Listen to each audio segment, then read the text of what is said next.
Time now for sports on 104.7 The Cave. Here's Ned Reynolds. Mike, the intern, Ned Reynolds, back in the studio on a Monday morning. So overall, or at least I know, was it Saturday? There's a four-way tie going into Sunday. How was that competition? It was outstanding, to say the very least. You're talking about the Masters down in Augusta, Georgia.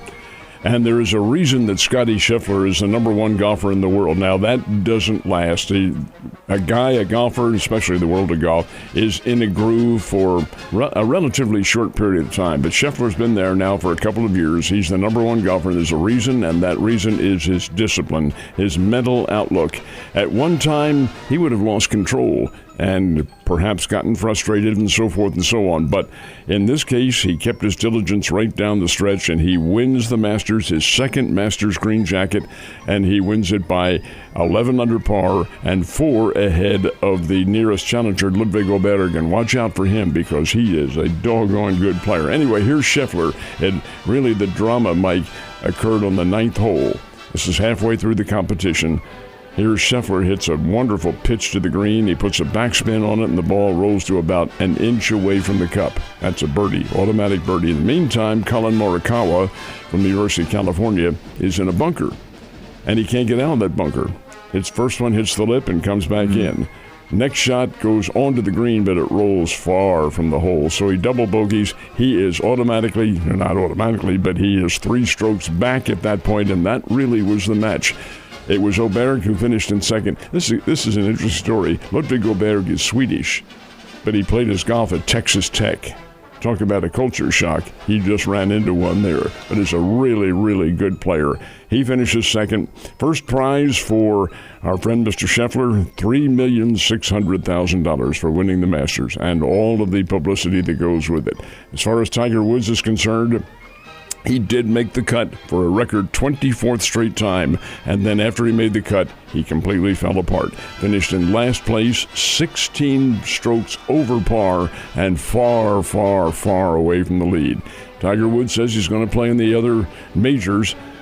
He's got to play in more than that. He's really rusty, and physically, I don't think he can. We'll just have to see how things morph out. I know he wants to, but if you don't play that game at least 6 days a week, and nothing you can do in these tournaments, man. These guys are just on fire, especially what we saw this weekend.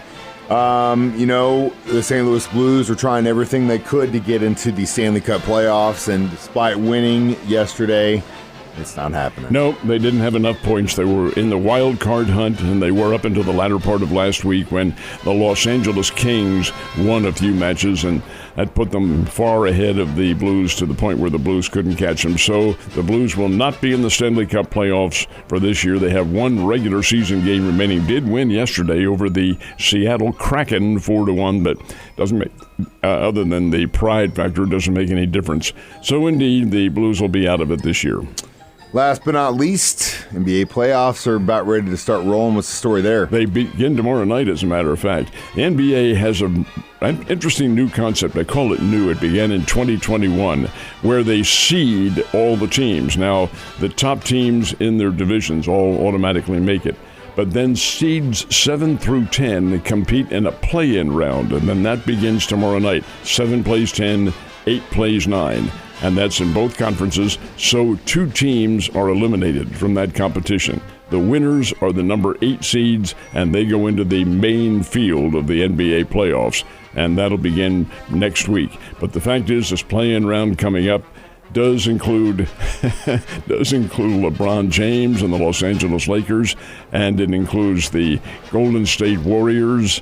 It'll be pretty good because these are teams that usually aren't there but have faltered this year. So the NBA playoffs beginning tomorrow night with the play-in rounds. Right now, odds to win, Celtics.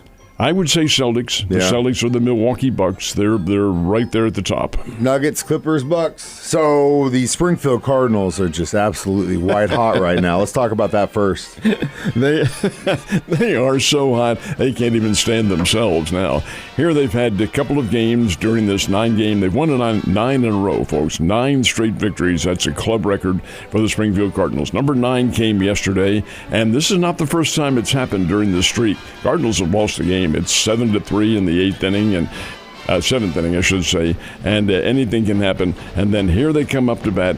And they do it with small ball, and I love this. From a traditionalist in baseball, I love the small ball concept. Small ball is base hits, stolen bases, sacrifices here and there, and that's how the Cardinals do it. They got a couple of guys on base, and a big kid who's in his first year named Matt Lloyd unloaded a 3-run homer.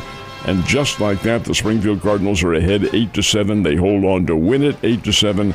Crowd was just overwhelmed with this. They're overwhelmed with this team. They've won 9 straight, 3 on the road and 6 at home, and they are playing lights-out baseball. Their pitching is very good. Hitting is timely and sharp. They don't always go for the long ball, but they can play the game.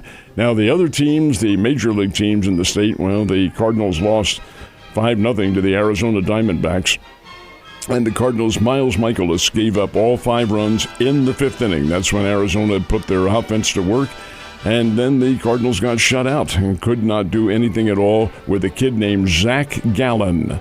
Zach Gallen, folks, pitched down here at Hammons Field in 2019, and the Cardinals traded him to Miami, and Miami traded him to the Arizona Cardinals, and Gallen is very, very good. Arizona 5, Cardinals 0. Cardinals play in Oakland against the A's tonight.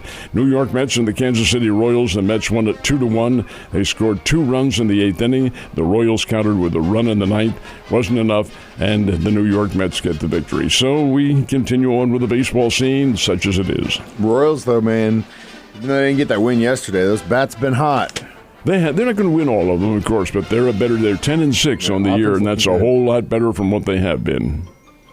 Match it with that pitching, and you might have yourself a team there, Kansas City. Springfield College teams did get some action as well. Let's talk about them. Boy, the Bears are in a really, really huge slump. Let's just call it a season for them at this point. Well, except they have the conference tournament coming up, and who knows what could happen. But the pitching staff, especially the relief corps, has really not performed very well at all. The Missouri State Bears, they have a big lead over Illinois Chicago. They prefer to be called UIC. Have a big lead late in the game on Saturday, and just like that, Illinois Chicago scores 6 runs in the 8th inning and wins the game 9-8. And that has happened so many times to the Bears this year. Got to get some pitching help. Drury University takes 3 out of 4 from Illinois Springfield. So we had kind of a split scene with the Drury Panthers, who are playing very well within their conference, the Great Lakes Athletic Conference, do get 3 wins. But the Bears need to get things straightened out. The Bears, incidentally, play at home tomorrow night. It's a non-conference game, but who are they playing? Mizzou. And that will be a lot of fun. It always is. And a tough challenge. All right, any drama in NASCAR yesterday? Was indeed a great race. They ran the race at it's the Echo Park 400, but they run it at the Texas Motor Speedway. Chase Elliott wins for the first time in many, many events. He gets the checkered flag over Brad Keselowski. Big race, big crowd on hand. They loved every second of it, but Chase Elliott is the winner. Ned, you have a wonderful Monday, and I will see you tomorrow.